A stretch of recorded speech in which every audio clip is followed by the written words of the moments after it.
कि जो लोग उपद्रवी तत्व हैं, असामाजिक तत्व हैं, जो समाज में गतिरोध फैलाने वाले लोग हैं, वो लोग सावधान रहेंगे, नहीं तो उनका प्रशासनिक स्तर पर पूरा उपाय और उनका इलाज होगा। चुनाव बीत गया, सब लोग अपने अपने काम में लगे, शांति से अपना अपना काम करे।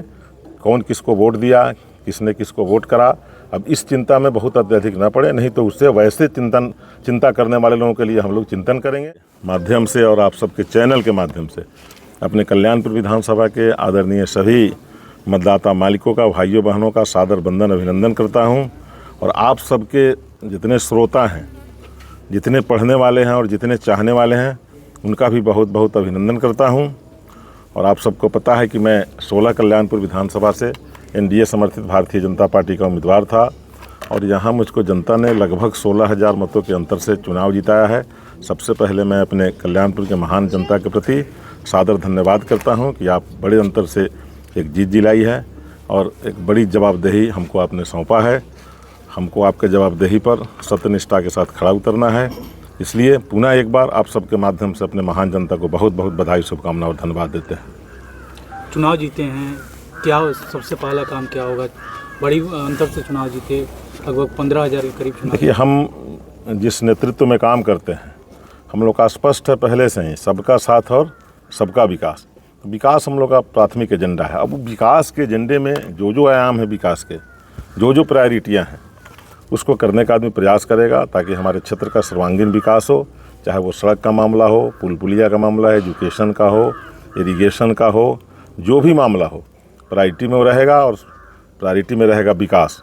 फिर रोजगार का मामला है तो आप सबको जानकारी में होगा और जानते भी होंगे कि पिछले बार भी जब मैं यहाँ का प्रतिनिधित्व कर रहा था तो मदर डेयरी जैसे संस्थान अपने माननीय आदरणीय सांसद, उस समय के तत्कालीन कृषि मंत्री श्रीमान राधा मोहन जी के सहयोग से बथना में स्थापित कराने का काम किया था और पूरा उसका एक्सटेंशन भी हम लोगों ने कराया है, जिसका शिलान्यास हो गया है। एक बड़ा प्लांट और लगने जा रहा है।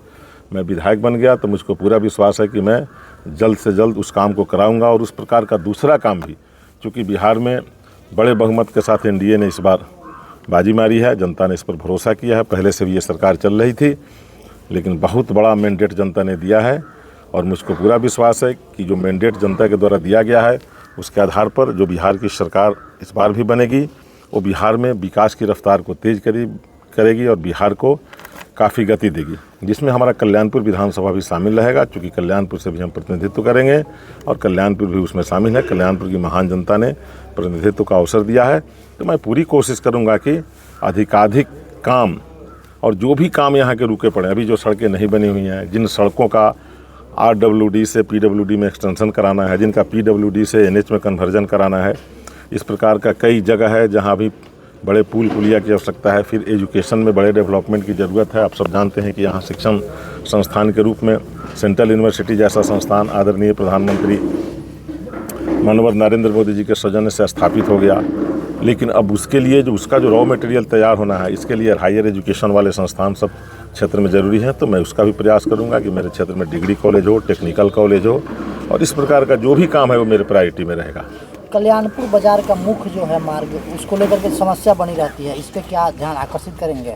देखिए, कल्याणपुर के जो भी लोग वहाँ के व्यवसायी भाई हैं या वहाँ के निवासी हैं, उनके सहयोग से एक समस्या वहाँ का अतिक्रमण भी है। तो अतिक्रमित भूमि को खाली कराकर और फिर सड़क का एक्सटेंशन कराना, वहाँ से नाला निकालना ताकि पानी का निस्सरण हो, निकास हो, तो ये सब समस्याएं हैं दिमाग में। कल्याणपुर में एक जटिलता है।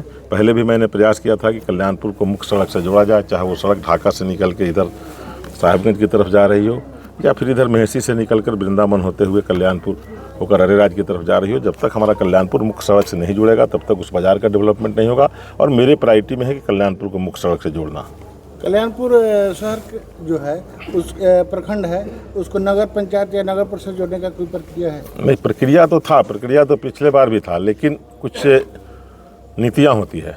अब एक्चुअल 12,000 का पॉपुलेशन कम से कम चाहिए उस बाज़ार का, जो उस समय का मानक था, उसमें तब वो नगर निकाय के अधीन जा सकता है। तो एक तो अभी उतना पॉपुलेशन नहीं है, दूसरा कंप्लीट रिमोट है, देहात है। तो उसमें क्या होता है कि जब अब ऐसे क्षेत्र को हम लोग नगर निकाय में डालते हैं तो कई तरह का टैक्स लग जाता है, अलग से रेवेन्यू वगैरह बढ़ जाता है, फिर पानी, बिजली और भी कई तरह की स्थितियां उत्पन्न हो जाती है। तो यहाँ मैंने विचार किया अपने लोगों से, और सब लोगों ने कहा कि नहीं, इस बार इसको वेट करना चाहिए, अगले बार हम लोग प्रयास करेंगे। अगर जनता की विचार होगी, हमारे सभी आदरणीय कल्याणपुर वासियों का विचार होगा, तो मैं प्रयास करूंगा कि वो नगर निकाय में शामिल हो जाए, नहीं तो फिर उस पर विचार हम लोग करेंगे। Thank you. आपके सबके माध्यम से मैं पुनः एक बार अपने सभी मतदाता मालिकों को सादर बंदन अभिनंदन करता हूं, और आपने इतनी बड़ी जीत दिलाई है, इसके लिए आप सबका धन्यवाद करता हूं। और एक संदेश भी मैं अपने वैसे लोगों को देना चाहता हूं जो लोग मेरे साथ चुनाव लड़ रहे थे, कि कुछ लोगों की स्थिति रहती है कि ये लोग जब चुनाव बीत जाता है तो कुछ लोगों से टेक्निकल हिसाब से, टेक्निकल भाषा में ये लोग हिसाब किताब खोजता है, तो ऐसे लोग सावधान रहेंगे। ये मजबूत सरकार बनेगी, पहले भी मजबूत सरकार थी। कोई भी इस प्रकार का जो नॉन टेक्निकल काम करने वाले लोग हैं, मीन्स कि जो लोग उपद्रवी तत्व हैं, असामाजिक तत्व हैं, जो समाज में गतिरोध फैलाने वाले लोग हैं, वो लोग सावधान रहेंगे, नहीं तो उनका प्रशासनिक स्तर पर पूरा उपाय और उनका इलाज होगा, और अगर वो नहीं मानेंगे तो उनका समाज भी उपाय करेगा। इसलिए आप लोगों के माध्यम से मैं वैसे लोगों तक ये संदेश पहुंचा देना चाहता हूं कि चुनाव बीत गया, सब लोग अपने अपने काम में लगे, शांति से अपना अपना काम करे।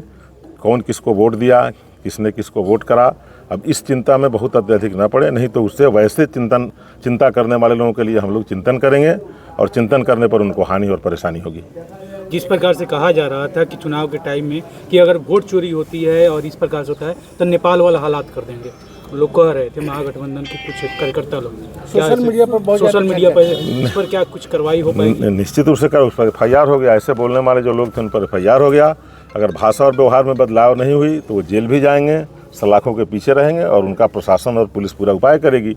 और ऐसा जो भी लोग हैं जो नेपाल जैसी हालात पैदा करेंगे या दूसरे किसी देश की हालात को ले आएंगे यहाँ पर, तो ऐसे करने वाले जितने विदेशी मानसिकता के लोग हैं, जिनको बिहार से प्रेम नहीं है, जिनको हमारे मिट्टी से प्रेम नहीं है, जिसको इस धरती से कोई मोह माया नहीं है, वैसे लोगों का पूरा इलाज होगा। ये नरेंद्र मोदी के नेतृत्व वाली सरकार बनेगी। ये आदरणीय अमित शाह जी गृह मंत्री हैं, जिनके विषय में सब लोग जानता है कि वल्लभ भाई पटेल के बाद दूसरे लौह पुरुष आदरणीय अमित शाह जी हैं, और गृह मंत्री हैं आज के दिन में।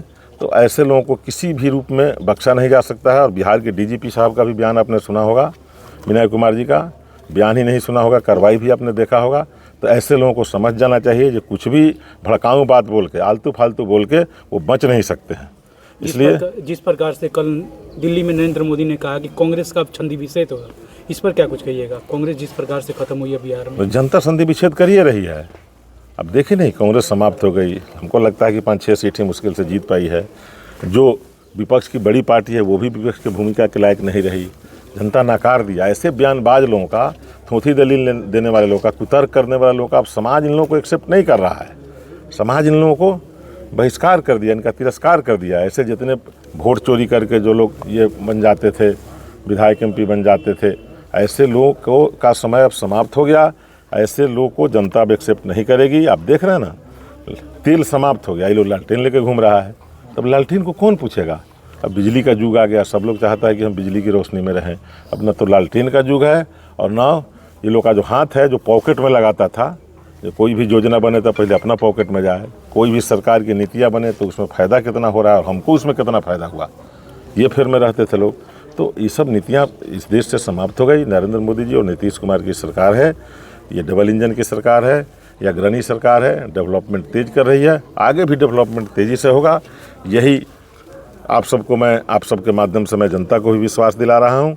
और जो काम हुए हैं और जो काम सरकार के स्कीम में है, जो काम सरकार के स्कीम है उसमें और तेज़ी आएगी, जो काम हुए हैं उससे और बेहतर काम होगा।